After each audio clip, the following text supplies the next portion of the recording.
In the name of the Father, and the Son, and the Holy Ghost, amen.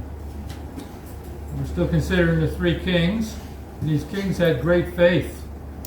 There was an obscure prophecy or two, nothing very clear, but they saw the star and they believed, and they followed the star for a long way, all the way finally to Bethlehem, and then they saw the babe wrapped in swaddling clothes, and they believed that he was God. They said, "This is God," and they fell down and adored him. That's why we genuflect at the gospel there. When it says they fell down and adored him, well, we genuflect also to show that we do adore our Lord too. So they had great faith, and they believed that now our Lord God was made man. So that was revealed to them, something that the Jews refused to believe. They refused to believe that he was God, and they refused to adore him as God. So they abandoned him when saying at the last gospel, and he came unto his own, and his own received him not. They said, "No, we do not want this man to reign over us," and they have continued to reject him.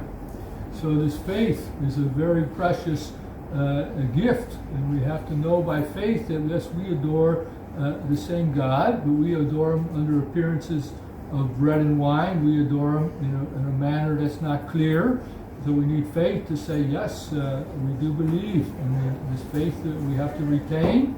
And then one day we hope that in heaven we will see him as he is. This is what we hope to obtain. We hope to obtain heaven, where we will be with God and be able to see him and know him, not under any veils, not by faith. Faith will be finished because we'll be able to see. We won't need to believe. We'll have the facts right there before us, and we'll have God right before us. And this is something we hope to obtain. But to obtain that, we must not lose faith today. We must say, no, I have to hang on to the faith that I have. I have to treasure it.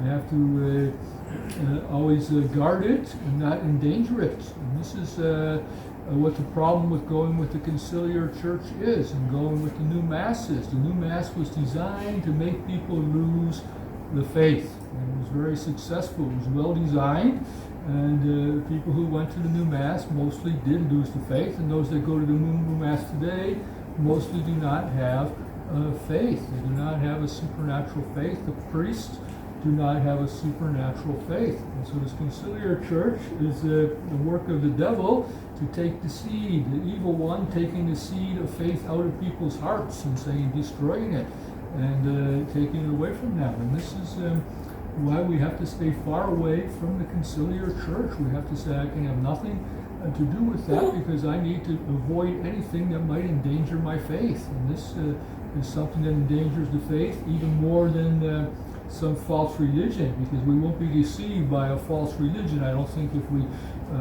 went to India and saw a shrine to a tin god or to an aluminium foil god or whatever type of god it was, we would not be deceived and say, I'm going to adore this god, because we have more sense than that. But we can be deceived by these false ideas and this false philosophy and these false testaments.